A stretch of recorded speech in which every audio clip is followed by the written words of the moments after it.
Welcome to MMC news.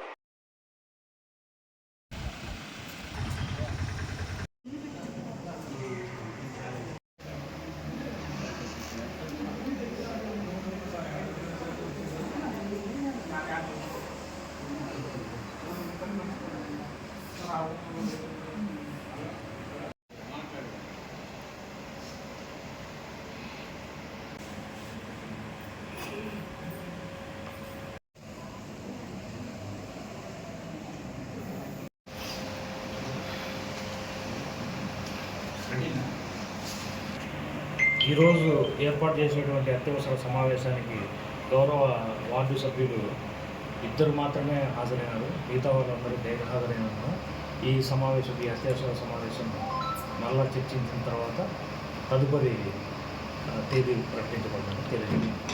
Sir, chairman ఆదేశాలతోనే గత సమావేశం పెట్టారు. మరి చైర్మన్ కూడా రాకపోవడానికి కారణాలు అయితే ఇంకా నాకు తెలియదు. కనుక్కున్న తర్వాత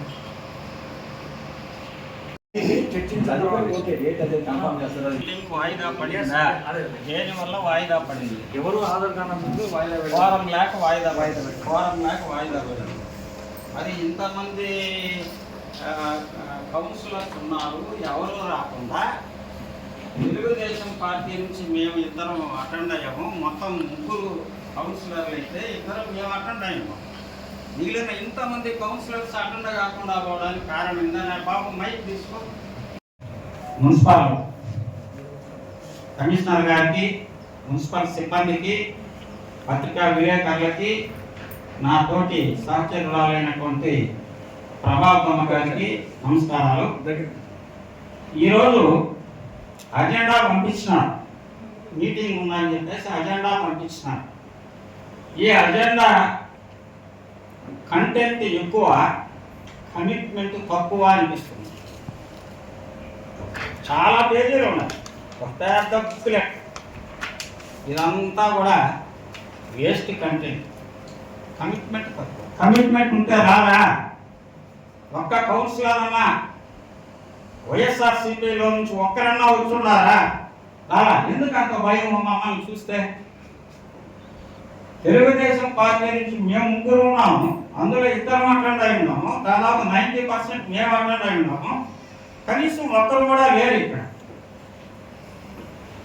దీన్ని బట్టి చూస్తే చైర్పర్సన్ గారికి ఎందుకో భయం వేసినట్టుంది. ఎలాంటి పరిస్థితిని వెంకటగిరి మున్సిపాలిటీ చరిత్రలో కని విని ఎరుగలేదు.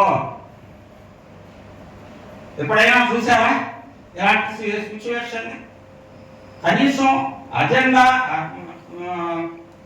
సబ్మిట్ చేసిన తర్వాత రావాల్సినటువంటి బాధ్యత చైర్పర్సన్ గారికి లేదా? ఇప్పుడు వచ్చేసి కోరం లేదని చెప్పేసి వాయిదా ఇవ్వమన్నారు. ఇదే వాళ్ళ ఫెయిల్యూర్కి ప్రథమమైనటువంటి కారణం. ఇదే గతంలో కూడా ఒక విచిత్రమైన సంఘటన జరిగింది. ఒకటి కాదే, చాలా జరిగాయి అనుకోండి. మేము దాదాపుగా 4 సంవత్సరాలకు పైబడింది మేము కౌన్సిలర్ అయిన తర్వాత. దాదాపు 10 మంది కమిషనర్లు మారినారు. ఒక ఆయన అయితే పాపం ఉదయం నుంచి జాయిన్ అయినాడు, సాయంకాలానికి రివ్యూ అయిపోయాడు. ఎలాంటి చరిత్ర ఎప్పుడైనా చూసారా? లే. ఒక ఆయన అయితే ఇక్కడ నుంచి రివ్యూ అయి వెళ్ళిపోతానే మళ్ళీ ఆఫీస్కి వచ్చి ఆఫీస్ రికార్డులన్నీ కూడా హ్యాండ్ ఓవర్ చేసుకొని కొన్ని పగలు పెట్టేసి పోయినటువంటి చరిత్ర ఉంది ఇక్కడ. దాని గురించి ఖండించినటువంటి పాపాన్ని పోల చైర్పర్సన్ గారికి ఎవరు కూడా మా సమస్యలు, మా వార్డు సమస్యలు ఇప్పుడు మేము ఎవరికి చెప్పుకోవాలి? ఈ వార్డులో చెప్పుకోవాలన్నా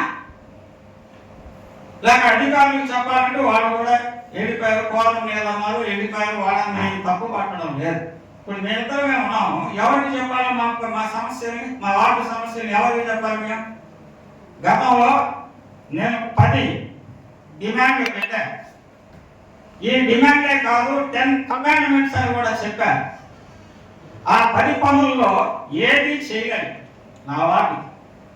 మరి ఇలాంటి సిచ్యువేషన్లు జరిగినప్పుడు మేము ఎవరికి చెప్పుకోవాలి? మా వార్డు ప్రజల సమస్యల గురించి మేము ఎవరికి తెలియజేయాలి? చైర్పర్సనే రాదు.